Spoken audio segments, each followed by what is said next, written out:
Recording now. I just listened to a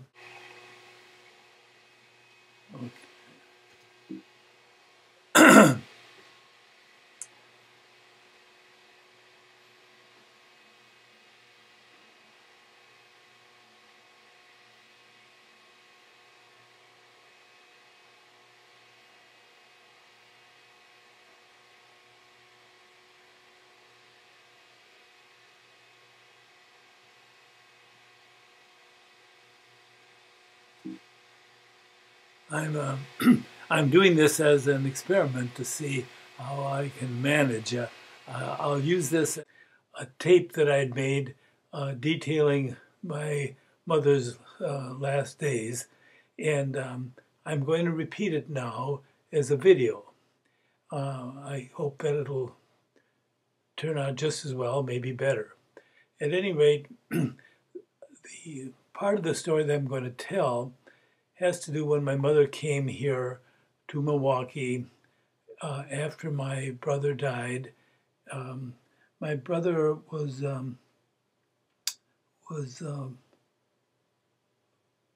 40. My brother was 48 when he died in California, and that's a long story too. But at any rate, she came here, and so if he was 48, then I was 58, and my mother was 83. She came here, and some of you may know that my mother was very observant, and I explained to her that there really wasn't any place except the Jewish home that was sufficiently kosher for her to live in, and she said, I don't want to go into any Jewish home. So I first got an apartment for her on Roosevelt Drive. It was a nice unit, and there were some Orthodox synagogues in the area. And interestingly enough, she really, the first Orthodox synagogue she went to, she didn't like it because the men and women were separate, and she didn't like that. At any rate, she then found another Orthodox synagogue that was okay, and she lived there for several years, and everything went, I guess, pretty well. And then I found that right near Menorah on 76, there was a low-income housing unit, and I moved her there, 76th on Brown Deer. And Rabbi Lair was very, very nice to her, and she really enjoyed it. And that went on for some years. And then one, rather surprising to me, one day she looked at me and said, Moshe, the time has come for me to go to the Jewish home. I was really surprised, and meanwhile, I had already had a conversation with her about burial. It's amazing when I think about it that I was that frank with her, and I told her that I knew that she would have preferred to be buried with her husband, who was buried in Minneapolis. And I said, I understand that. And I said, also, your son is buried in California, and the only remaining son you have is here in Milwaukee. How often I get to Minneapolis and California is not going to be often, and I would like to have you buried here in Milwaukee. And the concession I'll make to you to try to sell you that is on your tombstone, I will put your husband's name and his dates and your son's name and his dates. I don't know whether that was persuasive or not, but whatever, she agreed, and that was the agreement, is that when she died, she would be buried in Milwaukee.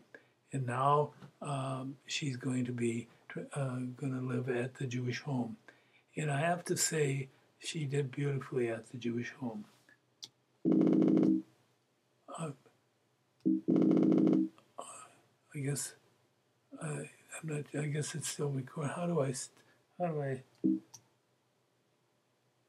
Okay. I don't know how. I don't know how I stop the recording. Oh, maybe. What does it say? Stop. Okay. Oh. Okay. Yeah.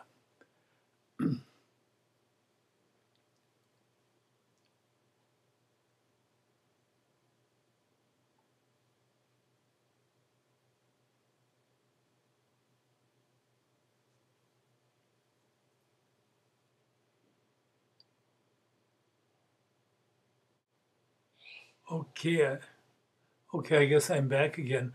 I don't know. I'll have to talk and see how this works out. At any rate, now we're at the Jewish home, and if I stop, I don't know what happens. Okay. We'll have we'll have to see how this works out. But now the next I want to talk about when she was 94 years old is when my daughters made a recording of her a video, and actually she was very, very bright, and she told stories that some of which I had heard before, many of which I had not heard before. At any rate, she began by telling how she was born in Romania, and that her father had had a son had a son, and the mother, his wife, died shortly thereafter, and then he remarried and subsequently had about 7 more children, and my mother was the last one, and her mother died when she was very young, or in childbirth, At any rate, my mother was raised by her grandparents, and had I gathered was not that close to her siblings or something, but at any rate. Her half brother, the son from the first marriage, her half brother was like 20 years older than she, and had left for America before World War One. Now, World War One began in 1914, I believe, and so he'd left before that. So he went to. He ended up, I don't know how, he ended up in Duluth, Minnesota, but he apparently did well. And after the war, which would be after 1918, he sent money for my mother's 2 older sisters to come to the United States, and then for her to come to the United States. And she tells how she came to the United States. He had sent her some money, and she took the train from Bucharest to Bremen, Germany. And from Bremen, Germany, she was on the ship to the United States. And then she says, my brother made arrangements I shouldn't have to go to Sane Asylum. my daughters were there, and they looked at her, Sane Asylum. And then it became apparent it was Ellis Island that she was saying. It was not Sane Asylum. At any rate, and I gather she maybe didn't come into New York. She came into Philadelphia or some other thing. But at any rate, she came to the United States, went to Minneapolis. I don't know whether she went up to Duluth or he came down, but her 2 older sisters were there. Somehow or other, the 2 sisters ended up in North Dakota. How that